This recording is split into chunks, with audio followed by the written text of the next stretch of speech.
Bonjour, bonjour, je vous salue dans le plus précieux nom de notre Seigneur Jésus-Christ. C'est votre serviteur, le pasteur Kossi Bafa.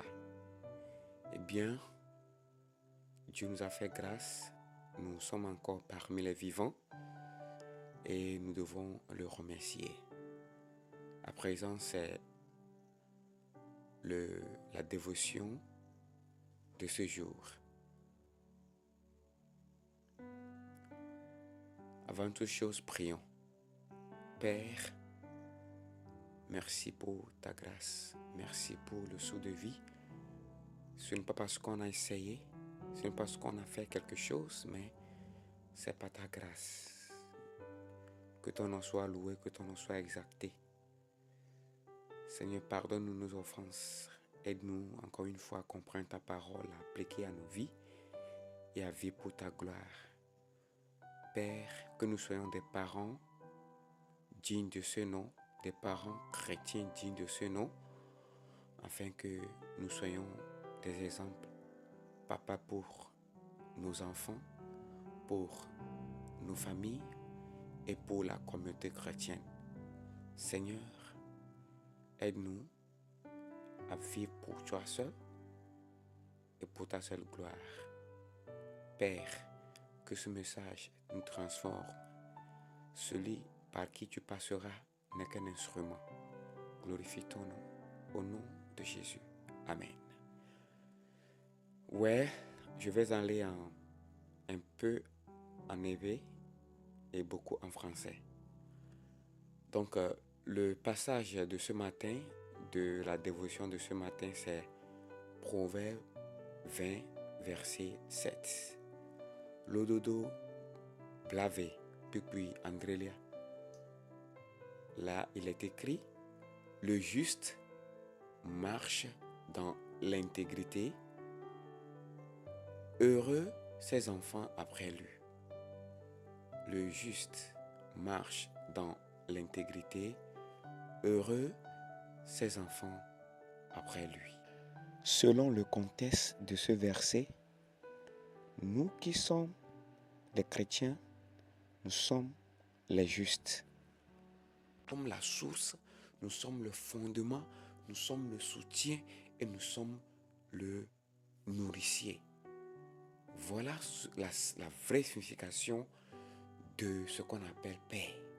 C'est dans cette même idée que j'ai titré la dévotion de ce matin.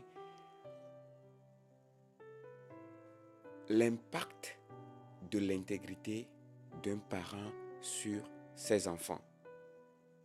L'impact de l'intégrité d'un parent sur ses enfants. Donc, le verset que nous venons de lire, de Proverbe 20, verset 7, souligne l'importance de l'intégrité d'un parent juste et son influence positive sur ses enfants. Et elle défie que Christo nsure be ntepe wowo be jojo nyenye be Christo bononwa elle a d'autres tetere viaoudi. Donc, comprenons que l'intégrité, bien plus qu'une simple vertu, est le fondement d'une relation parent-enfant épanouie et durable. Donc, dans la famille, en tant que père, dans nos familles, nous devons savoir que nous portons un lourd fardeau.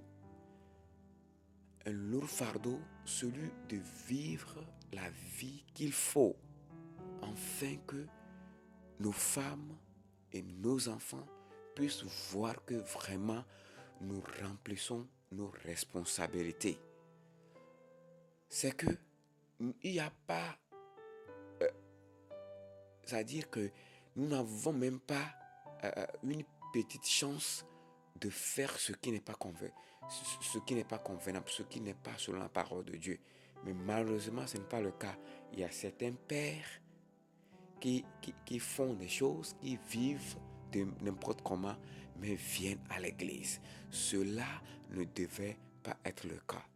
Alors, si nous observons bien ce passage, nous pouvons dire que l'intégrité va au-delà de l'observation des règles. Elle signifie que notre identité, nos pensées et nos actions doivent être en harmonie, formant un tout cohérent. Si nous voulons aussi parler un peu de la justice, nous devons dire que le terme juste va au-delà aussi de quoi? De l'observation des règles. Il incarne une conduite imprégnée de droiture et de moralité. Alors, en tant que parents, nous ne pouvons pas dire, ok, c'est parce que c'est moi le père, donc peu importe comment je dis les choses, peu importe comment je vis ma vie, non. Bien sûr, alo etowo esrotowa ele nami bena enu inenyi jojonyi enu inenyi tepewa wazele mima gbome bena mia vivio mia srowa kwe benya tepe mi le suboma o elle veut vivre. Alors, comprenons que l'intégrité d'un parent juste se manifeste dans ses actes, dans ses paroles, dans ses choix, laissant une empreinte positive sur ses enfants. Cependant, il est crucial de souligner que trop souvent, nous demandons à nos enfants d'agir d'une certaine manière alors que nos propres actions, nos propres paroles ne reflètent pas ces valeurs. Par exemple, nous leur disons d'être ponctuels à l'église, mais nous négligeons nos devoirs envers Dieu en arrivant en retard à l'église. Nous leur disons d'apprendre leur cahier, d'apprendre, de lire leurs livres, mais nous-mêmes, nous ne faisons rien de cela. La Bible, nous ne la lisons pas à la maison.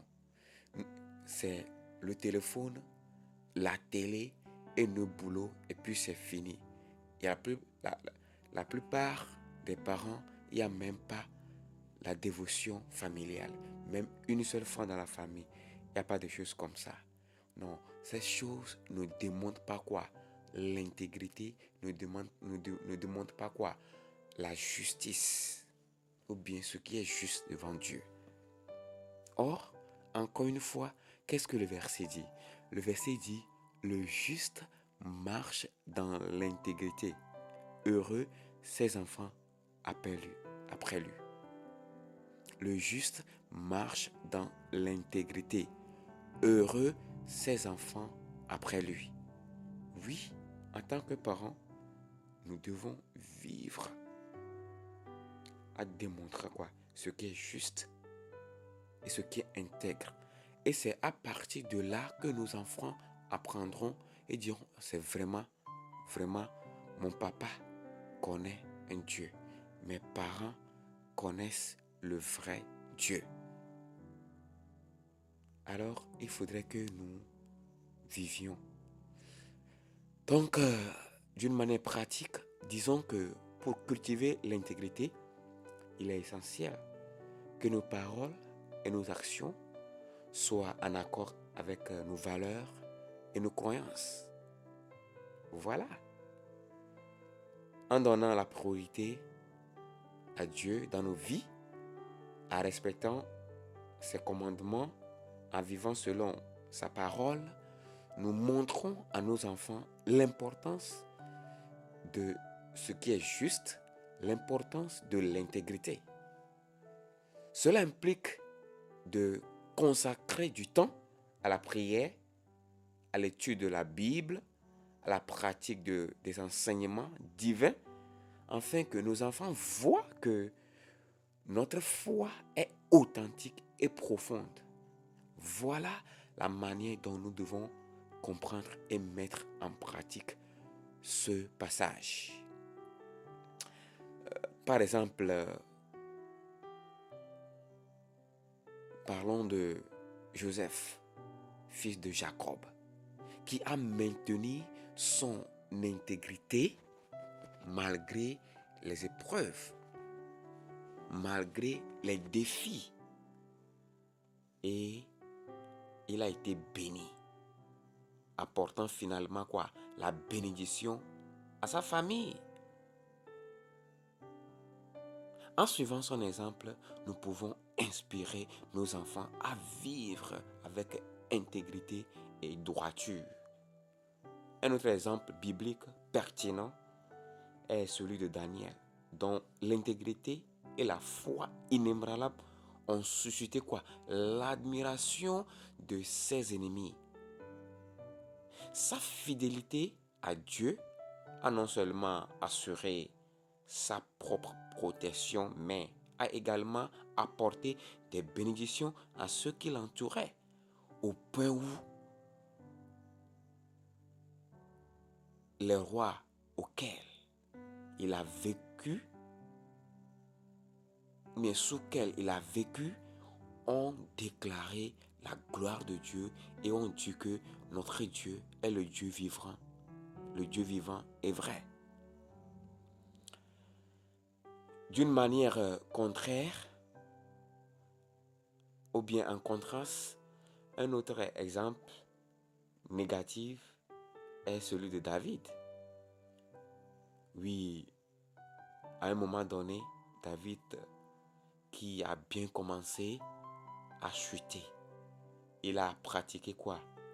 La fornication, l'adultère avec la femme de son soldat, Bathsheba, et cela a apporté quoi? Une grande malédiction dans sa famille, au point où la royauté a été bafouée, a connu des échecs. Alors, bien-aimés, pères chrétiens, nous avons une lourde responsabilité de vivre ce que nous croyons.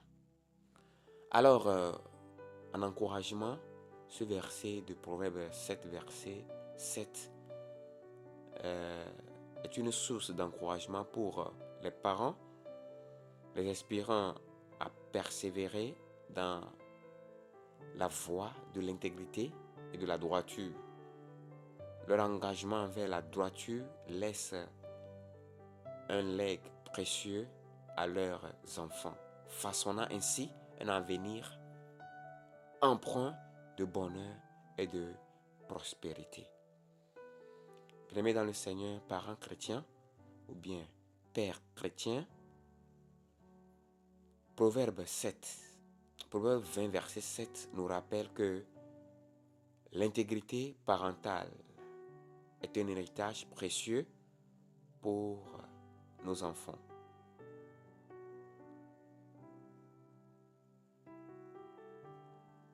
En marchant dans la droiture et en vivant en accord avec nos valeurs, nous semons des graines de bonheur et de bénédiction pour les générations futures. À travers quoi? La droiture, l'intégrité, la mise en pratique de ce que nous croyons.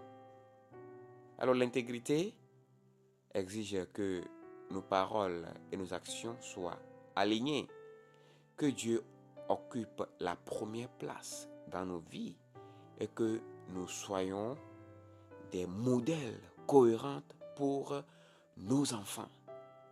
Voilà, s'il arrivait que nous allons oublier tout en tant que parents, s'il vous plaît, retenons que nous, en tant que parents, l'intégrité d'un parent juste est un héritage précieux pour nos enfants. L'intégrité d'un parent juste est un héritage précieux pour ses enfants. Ce que nous vivons aujourd'hui, la manière dont nous vivons nos vies aura certainement de l'impact sur nos enfants. Alors, vivons ce que nous croyons pour la gloire de Dieu, afin que nos enfants puissent grandir et vivre pour Dieu et donner gloire à Dieu. Père, merci pour ta parole. Aide-nous à la comprendre, l'appliquer à nos vies et à vivre pour ta gloire. Que cette journée nous soit favorable. Que ta grâce et ta paix nous localisent partout où nous serons, en tant que Père, au nom de Jésus. Amen. Je vous remercie et que votre journée soit magnifique pour la gloire de Dieu. Bye bye.